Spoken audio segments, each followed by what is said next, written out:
just give his overall thoughts on that pile of crap that we just watched there.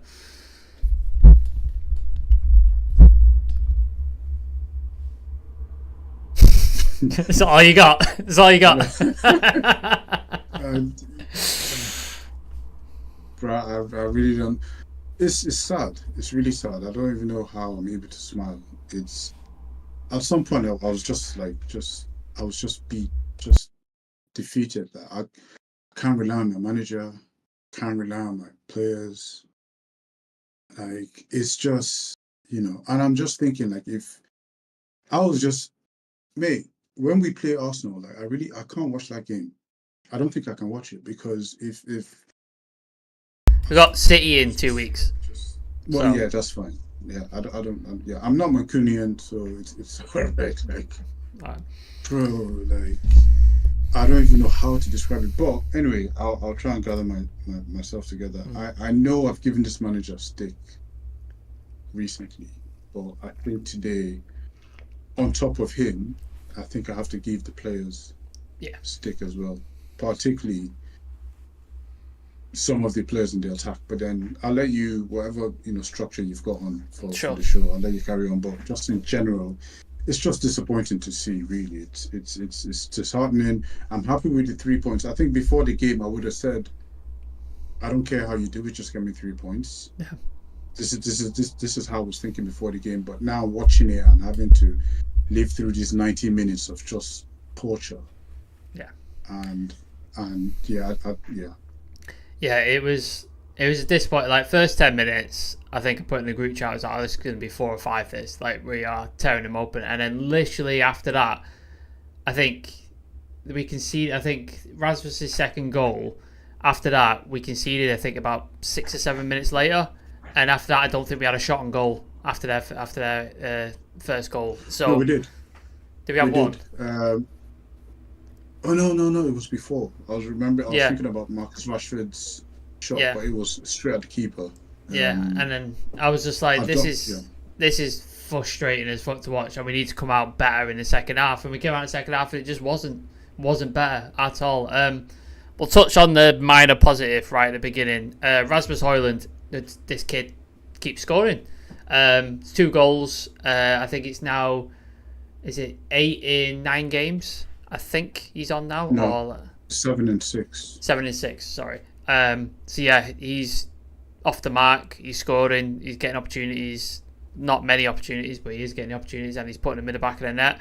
Just talk about Rasmus Højlund, because I think him, and we'll touch on Kobbie Mainoo as well. They were the only two bright spots in that game, really, for me, because everything else was so bad. But yeah, just talk about Rasmus Højlund, because I thought he worked hard, got his 2 goals, and your very nice pun that I won't take away from you when he scored with his chest. Yeah, that was probably the only positive that I can pull from that game, really.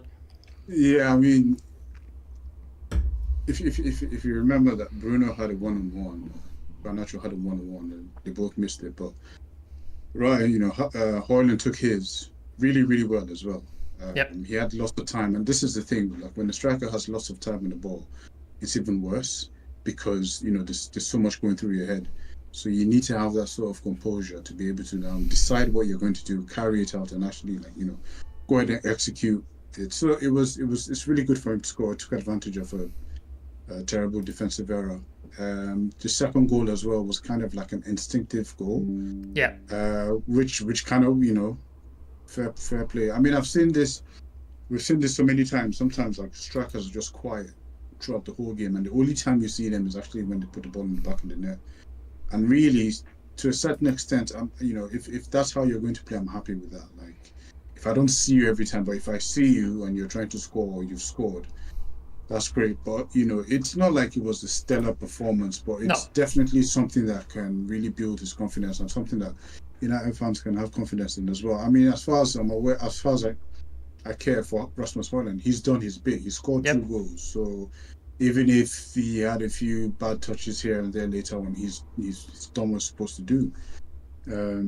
So yeah, but I'm really happy for him. I'm just happy that the confidence, and I need for him to get used to scoring. Like he needs to have this run so he remembers it. He can channel it, going forward. He can always and he needs to just get comfortable with the idea of him being a scorer. Yeah, like it's always positive. Even if you're having a bad game or the team's having a bad game and all that sort of stuff, Mm-hmm. if your striker's putting balls in the back of the net, then that's all you can ask of him. Like if he was stinking up the joint and missing loads of opportunities, much like Haaland did the other night against Chelsea, he was just missing opportunity after opportunity, then you're probably getting a bit annoyed and a bit angry at him. But he's put 2 balls in the back of the net, even though we've played really poorly. I think you can't really ask much more of him. I'm going to move on to Kobbie Mainoo because I think he was the only other positive aspect. I just think in a team of like players who have won the Champions League, been to World Cup finals, won World Cups, experienced heads, players who played all over the world who should know better, the amount of sloppiness and passing and poor balls and stupid decision making that was going on in that game, and to have the only guy who was calm, collected, putting passes together, decent footwork and making things happen is an 18-year-old academy prospect in his first professional season is absolutely ridiculous, because he was head and shoulders above everybody in that team today. Just everything he did was calm. He put everything together. His passing was crisp and nothing got out of phase. And then that booking for the tackle, I don't know what is going on there. Like, we're not allowed to tackle for the ball anymore, apparently, because he got the ball cleanly and he gets a yellow for that, and it's one of the most ridiculous bookings I've seen. But that's by and by. I think it'll be rescinded. I think they'll have to look into it. Stupid. We'll have to protest that, because it was no way a foul, let alone a yellow. So I think I wouldn't be surprised if we hear by tomorrow or a couple of days that it has been rescinded. I'd like them. They would do this ref watch. Explain that to me. Explain to me why you've booked him, because I don't see how. I don't see what it is. I can understand, because in real time it kind of looked like, in real time it would look 50-50, but he won the ball, so he should have been given the benefit of the doubt, especially since the referee was close and it was on his side, so he clearly won it. It wasn't like he was on the left hand, he was on the left of the player and then went round him. He was on the right of him. He was on the right of him, and he won it fair and square. But sometimes the way the player goes down, in real time, sometimes it's 50-50. But Kobbie, man, like you said, he was the only composed player. What I really liked about him was there was a time in the second half when we started to pass the ball. He was actually dictating the tempo of the ball in our midfield, and he was bringing in Dalot, he was bringing in Bruno, dropped deeper, he was bringing in Bruno. Is it when Casemiro went off on it and he dropped deeper, didn't he? No, this is in the second half, so Casemiro had already gone out. Like, that's what I'm saying. Like, once Casemiro had gone off, he dropped deeper, didn't he? And he just started. Yeah. And there was a time during the game where I actually felt bad for him, in a way, because I was like, man, I feel bad for this guy, because if he was at Liverpool, or if he was at a City, or somewhere, a Dortmund, right? Like, his level, like, the way he would have been playing, So I just felt bad. It's like, man, you have to be here playing with all these other scrubs, but it's fair enough. He's in good hands. Sam, I really can't wait for this Ineos takeover, man. What are you waiting for? What are you excited about? What is it you're waiting for? It's not like the excitement is. It's more like I'm just waiting for this whole era to end. I'm just waiting for it to be over. This nonsense that we have to put up with. Like, I'm so tired of it, and I can't wait for these guys to come in. I can't wait for all this, off the cuff transfers and all these things. I just can't wait for it to end, honestly, because I'm sick and tired of it. And anyway, but I don't want to spiral this into somewhere else. But no, I feel you. I can't wait until certain players who are playing in that first team just get the boot, because there's certain players who are getting away with stuff, which I'm where are the standards? Yeah. Kobbie Mainoo's the standard. That's the fucking worrying bit, mate. We keep talking about standards, and this manager talked about standards a couple of when he first came in, and people like to mention standards, but it's only as if the standards apply to the people who aren't his favorites. Like, he's got his favorites, right? And then everybody else has to keep up to his standards. His favorites don't. We're playing with -2 with Marcus Rashford. Yep. And Bruno Fernandes. Yeah,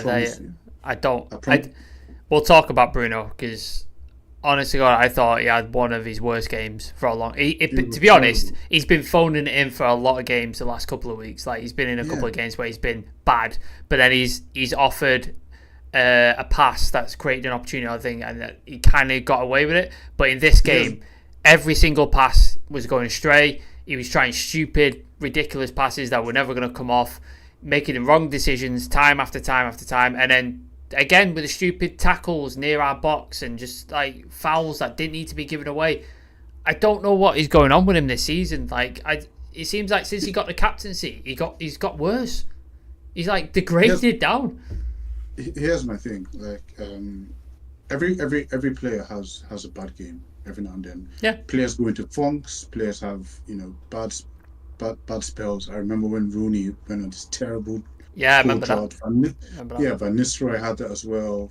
I mean, we've got players who've some of our really, really good players have actually stunk out the place certain times. So it's not above anyone. Like it happens to everybody.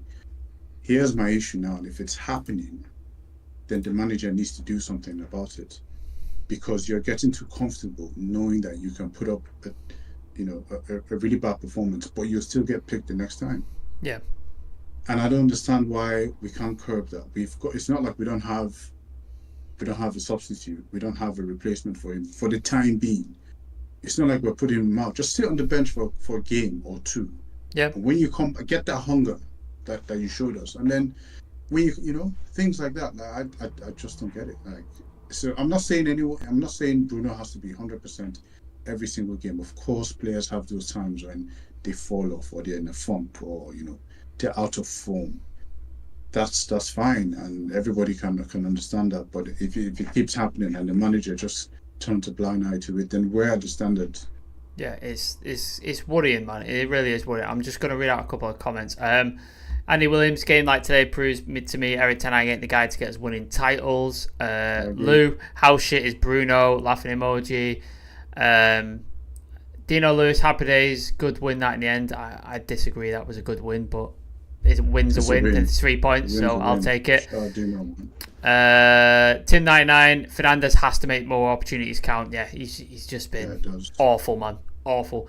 Brian Casey, shout out to Brian. Why are we so bad at killing off games? The team switches off after 2 goals and lets the opponent back in. Yeah, I'm going to touch on that. Need to talk about that. Yeah, we're going to talk about that next. Need to be going for the jugular and kill the game off at half time. Me and Chivy said that in the chat.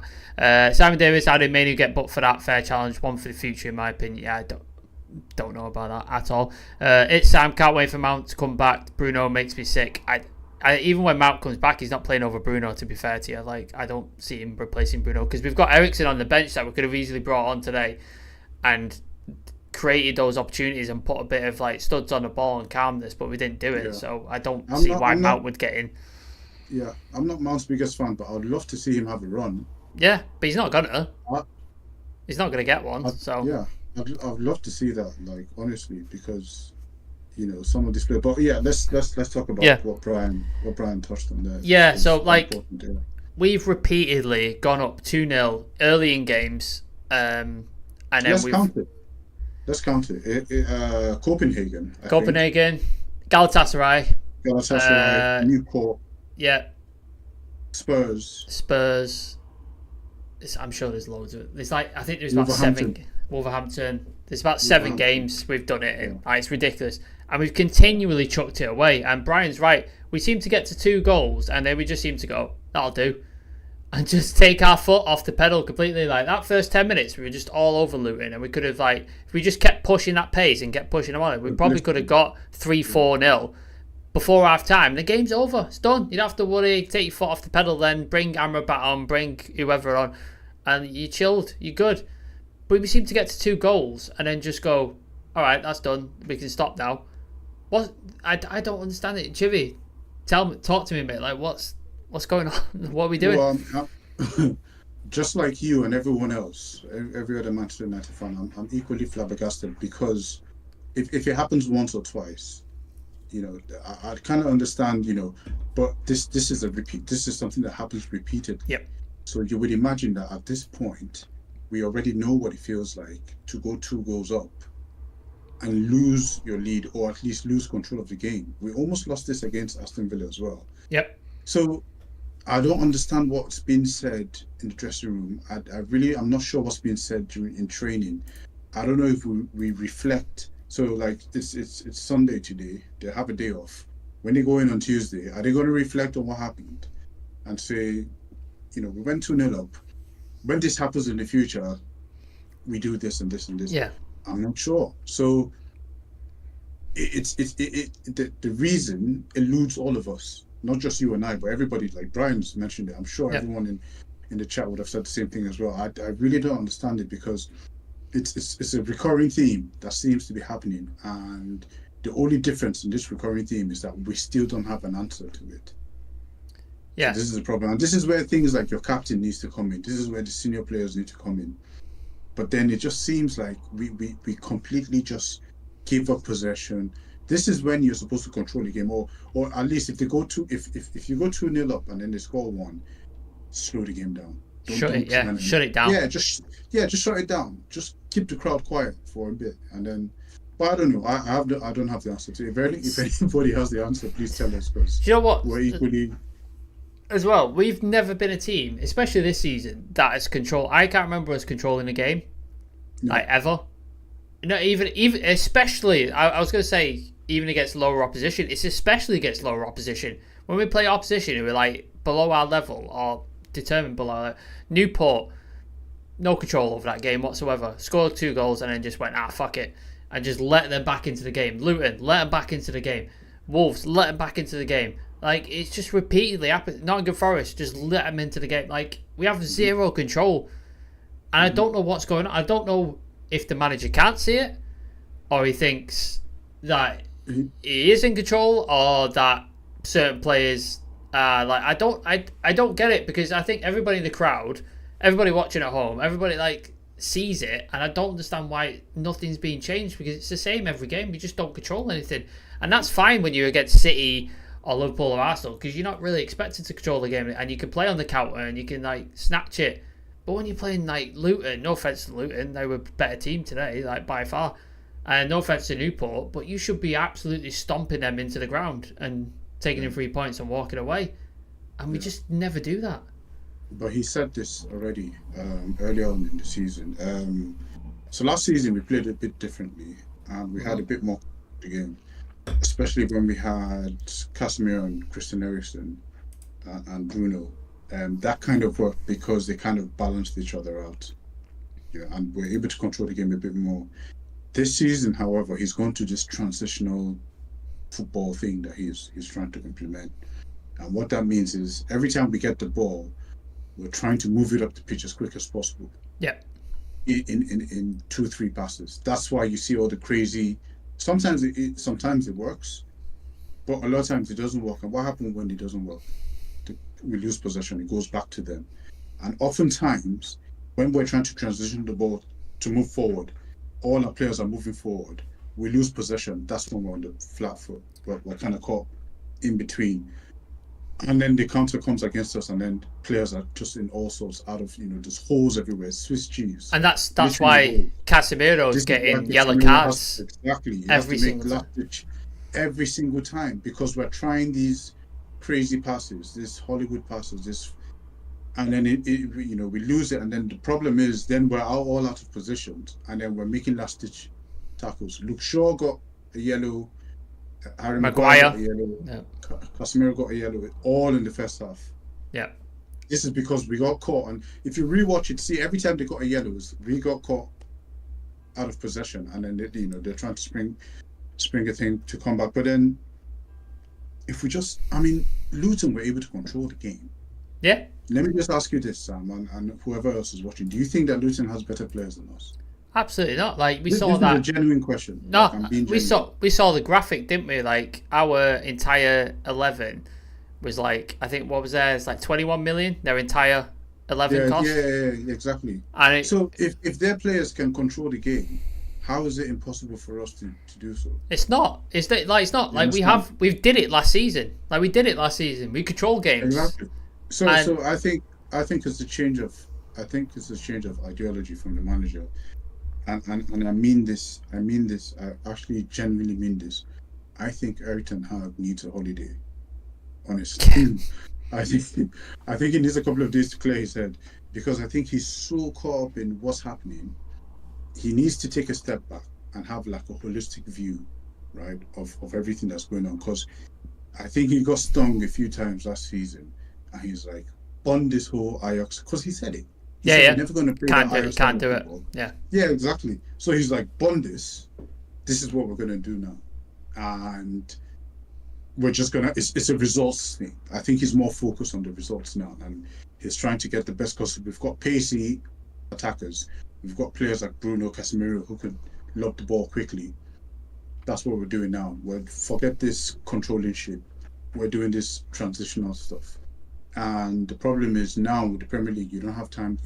No one's going to give you time to figure it out. Like No. you're not going to get a season or two to figure it out. You do it now or you're gone. It's frustrating as well because like last season you saw those first two games he was trying to style and it didn't work, and like you said, he went, right, who have I got? I'm gonna have to play this way because otherwise I'm not gonna get another opportunity to manage Manchester United if I don't get the results now. Because if he would have continued with that style, he probably would have been gone within 6 months, and that's it. That's the end of his career. But it worked. Yeah, that's what I'm saying. It worked. Yeah, I agree. And then this season, it seems like he's gone, I want this style, but I am not bending anything to I think I'm gonna get this style, and it's gonna either cost me my job or it's gonna click. It's gonna work. One of the two. And at the minute, he's getting the results, so he's keeping his job, but the performances are really worrying at the minute. Really worrying. And not sustainable. I think if he goes on another run like he did just before Christmas, where he like lost, draw. If he goes on another run like that, that might be the end of him, because I don't see what plan B is, or if there is a plan B, or plan C is if everything goes wrong, because I don't see what we do other than this system he's trying to implement, which isn't working. Like it isn't working. I don't know if it's the players that are too selfish up front. I don't know if it's because we don't have a Rodri type DM in that number 6 position. I don't know if it's our centre backs are not quick enough. I don't know what it is, but whatever it is, it's not working, and he needs to try and find some other way of controlling games, especially against lower opposition. And it's worrying. I'm going to read out a couple of comments and then you can respond to that. It's we keep shooting unnecessarily when we get the lead. Everybody wants to score. Yeah, selfish forwards. Sure. Tim99, Ten Hag not happy interview saying we dropped too deep. I'll have a look for those quotes in a minute. It's how the fuck did we get outplayed by Luton, man? They were cutting through us so easily. What the hell are these players doing in training? Good question, Sam. I don't know. Lucky saying we are no up as a club. We have to put games we're scoring in. I mean, results-wise, sure. Performance-wise, not so much. I think that's it. Yeah, but yeah, whatever you were going to say in response to that. I'll just very quickly just add to what you were saying there. I think for me, it's a combination of. I think the manager has to take the blame in terms of the way we play, but the players kind of our attacking players. The decision making, awful. Garnacho in particular today. All of them. There are so many times when one of them, and this happened to all Rashford, Højlund, and Garnacho. There were different occasions where one player was wide and there was lots of space, and he couldn't be played in, and they went with the wrong option. It happened so many times that I lost count. Do you know what's also frustrating? We don't seem to hit first time. We always, every single one of our phones wants to take a touch. Yeah. And I don't, because then the chance is gone. Like you saw Garnacho, he gets the ball and he's in thing, and he takes it around the keeper, and then instead of like putting his foot through it or chipping it over, he takes another touch to cut back in, and he takes another touch, and you're just like, right, the chance fucking gone now, hasn't it? Like it's, and Rashford does the same thing, Bruno does the same thing. It's like, can we just hit it first, try hitting it first time? Like, do you know what I mean? To be fair to Garnacho, the keeper got a hand to it, so it kind of so he tried to control it, but he should have taken it. And I think he had Bruno's chance in his mind, because I was thinking the same thing as well. Because when Bruno, I think it was Lokonga who blocked Bruno's shot. Yeah, fantastic block. So I think Garnacho had the same thing. But then this is what I'm saying: when strikers have too much time, you're thinking of, you have 3-4 thoughts in your head at the same time, bro. Got to be instinct on it. Should have just blasted it, but it's one of them ones. What do you think, man? What do you think about, if Ten Hag has a year, I think, left on his contract? Is it a 3-year deal that he got? Yeah, it was a 3-year contract. And the way I see it is like, you see, the danger about what's happening about his position now is that now you haven't got Richard Arnold or John Murtaugh who know fuck all about football. Yeah. Right? You have Omar Berrada, who's a lifelong Barcelona fan. Mm-hmm. Worked under Pep, has worked under Soriano, has worked under Chiqui Begiristain at Barcelona, and City. He was influential. Yeah, and he was actually the first one to come to City. Yep. So he was the one who actually made the connections for them to come over. You have that. He was at City for their most successful period in their history. Exactly. Yeah. You've got Dan Ashworth, who is, basically the point I'm making is that now you have football people there.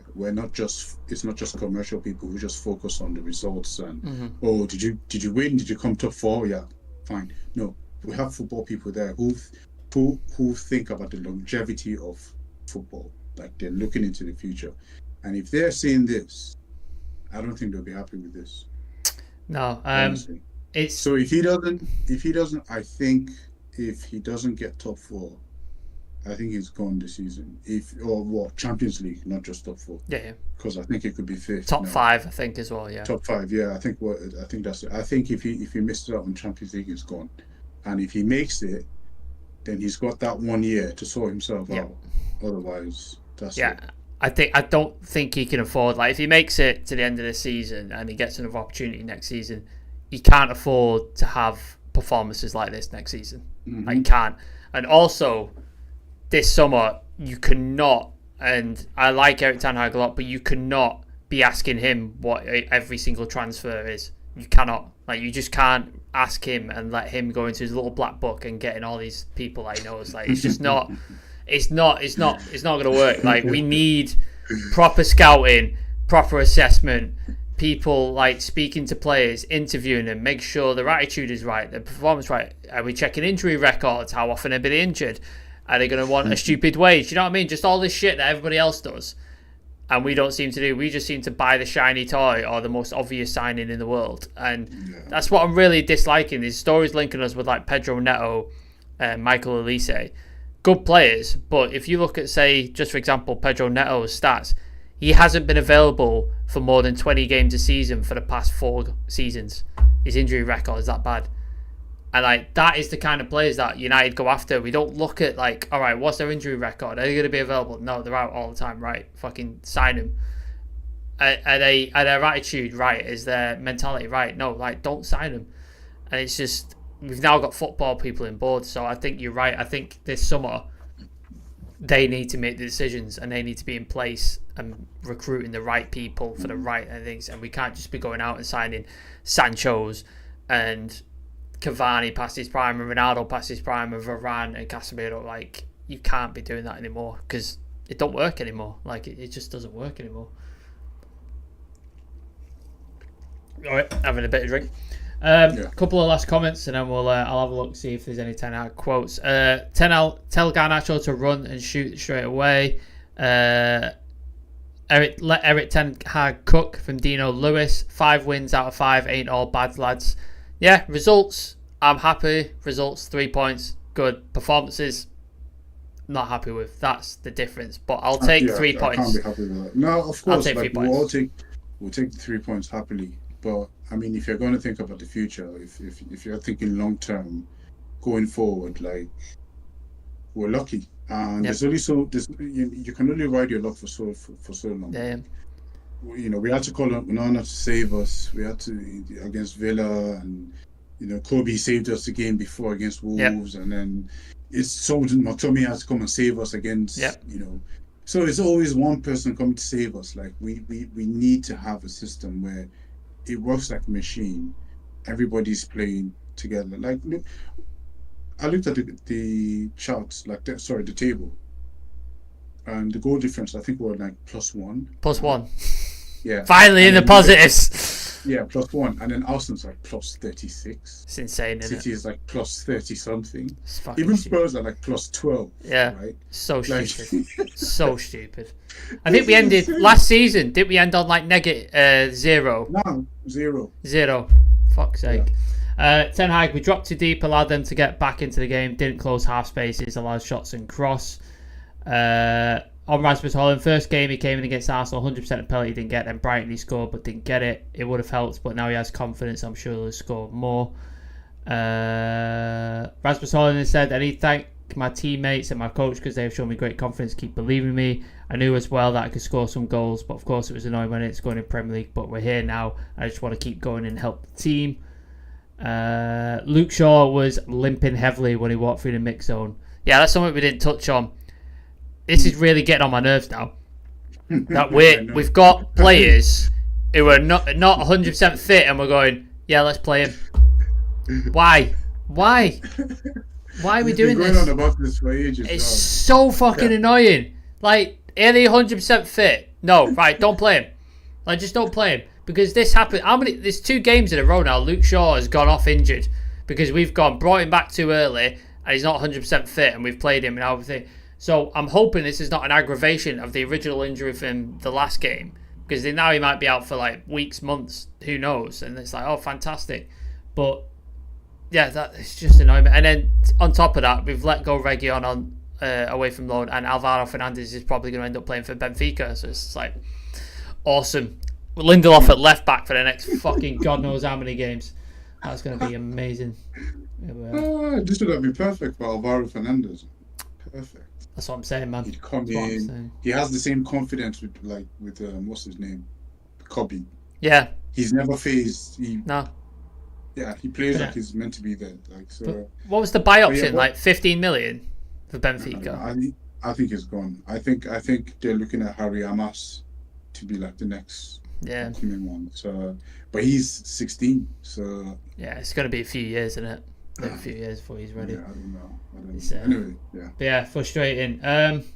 Yeah, anything else you wanted to touch on, Chivi, before we go? Yeah, just one more thing. I think over the past couple of days, and I think in Nick's the show he did there's been a lot of talk about Ahmad and why he's not playing and all that kind of stuff. I've just given up on that.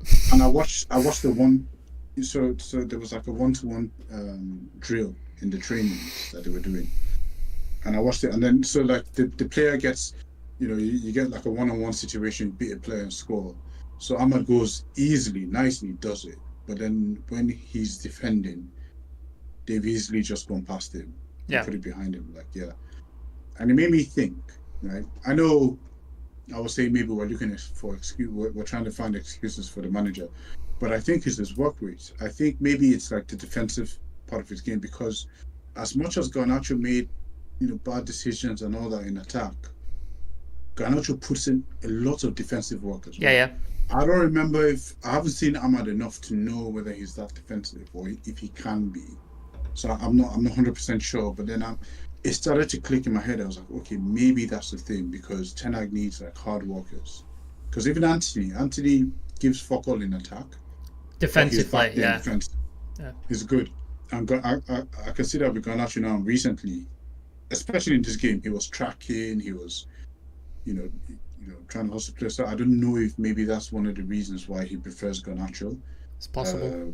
Possibly, because when I watched that, I think it was Sam Mather, who is one of our under 18s, who was playing against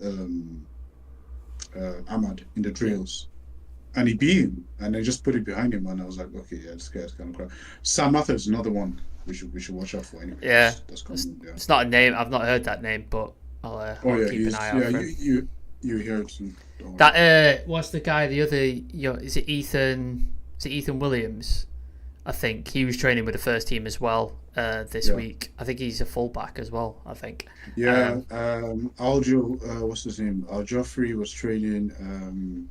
Sam Mather was training, and I believe it was Mark Fish.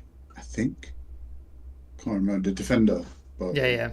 But yeah, it's interesting times. But yeah, cool. That's the review, everybody. United have got 3 points. We're 3 points off of Spurs in 5th, so results wise we're in a good position and we're getting wins and stuff, but performance wise, as you can see, me and Chivy very unhappy with the performances the last couple of games, but we somehow keep managed to pull it out. Got Fulham next. Yeah, got Fulham next on Saturday, 3 o'clock kickoff. I'm going to that game, so I'm hoping for a fucking win, because Jesus Christ, I can't be bothered to go watch shite like that again. Yeah, check us out on all the socials. They're all below me there. Check out Nick's pros and cons. It'll either be out tonight or tomorrow. And then follow us, subscribe to the channel as well if you're new here, if you watch it on demand or whatever. And leave a comment with your thoughts on the game as well in the comments below. But yeah, cheers, Chivy, for coming on. Appreciate it, mate. Nice one. I'll see you all tomorrow. There's probably be a new show or something tomorrow. But yeah, we'll see you all tomorrow. Peace.